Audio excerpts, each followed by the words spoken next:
sinabi mo di ba? Kung hindi mo naman tinapik, dalawa lang mangyayari sa'yo. Opo. Masasagasaan ka o masasagasaan mo yung mga tao, di ba? Opo, yung pasahero. Oh, so hindi mo kasalanan 'yon.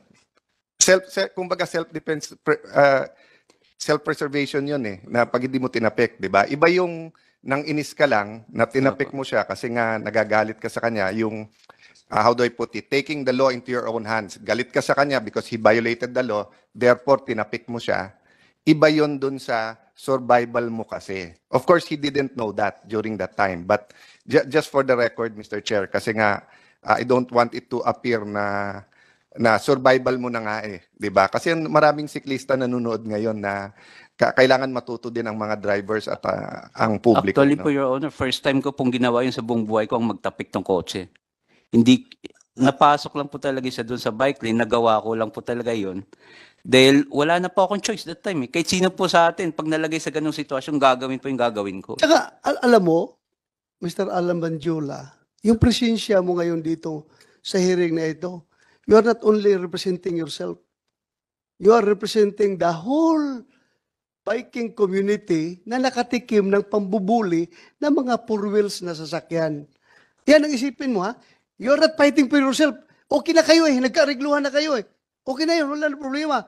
Pero, alam mo ba, kung ilang biker sa buong Pilipinas ngayon na mas grabe pang nangyari sa'yo, hindi lang kinasa ng baril, pinutukan pa ng baril. Actually, marami po akong nakita, Your Honor. Marami yan. Kaya nga, nagpasalamat ako, tandito ka. Opo. Para itong lahat ito, maayos natin, para hindi lang ito para sa'yo. Magpakatulungan mo rin kapwa mo, Siguro, tao ka. siguro masasabi ko lang dyan, Your Honor, lagyan nila ng pangil na batas yung bike lane. Dapat irespeto po nila. Salamat. Yun lang po. Salamat sa yung suggestion. Kasi kung mayroon po talagang nire-respeto yung bike lane, wala pong papasok dun Ito, tanungin kita. Apo. May nakita ako sa interview ni Mr. Willie Gonzales na minumura mo daw siya. Kaya uminit ang ulo niya. Namura mo ba siya? Saksi po ang Diyos, Your Honor. Hindi ko po siya namura talaga. Tapos ganito, Apo. ginano mo pa daw siya. Hindi ko po ginawa yun, Your Honor. Ba't ko naman Hindi po mo gagawa ginawa. sa kanya? Kasi nga nakita ko na po siya, may edad na po Tapos sininyasan mo pa daw siya na habol ka kung gusto mo. Parang ganon. Kung gusto ko po, Inahamon mo siya na habulin mo siya. kung gusto ko po siya, kung may nagawa pong kasalanan sa kanya, Your Honor, at tatakasan ko siya, doon pa lang po sa Welcome Rotonda, pwede ko na po siya iwan. Iikot lang po ako doon, may harang na bari, pagtawid ko sa kabila, hindi niya na po ako mahabol. So, sa tingin mo, anong action mo na nakaprovoke kay Mr. Willie Gonzales? Bakit kanya hinabol hanggang sa sinide-sweep kanya para mapahinto ka, para Siguro- mapanagot ka sa iyong kasalanan? Anong kasalanan mo? Siguro po, Your Honor, yun lang po talagang pinakakasalanan ko, yung matapik ko yung ano niya. Siguro na po, ng time na yun, baka wala po siya sa mood. Sa akin lang po talaga na ano yung galit niya siguro, nang natapik ko yung kotse niya. Hindi. Wala ka pakialam sa mood niya. Pakialaman mong safety mo, yung sarili mo.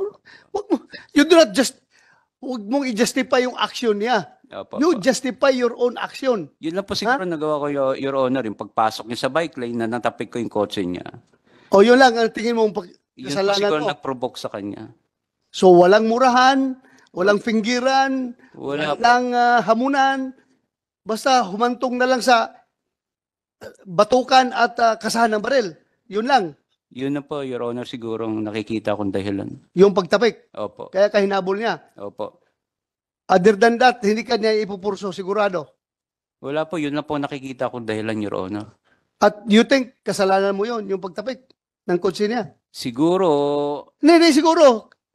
From your perspective as a biker, nandoon ka sa bike lane at gusto mo mag-survive para hindi ka malaglag, opo. hindi ka maipit, tinapik mong kotse niya na, uy, andito ako, Opo, bike lane naman ito. Opo. Kasalanan mo ba yon?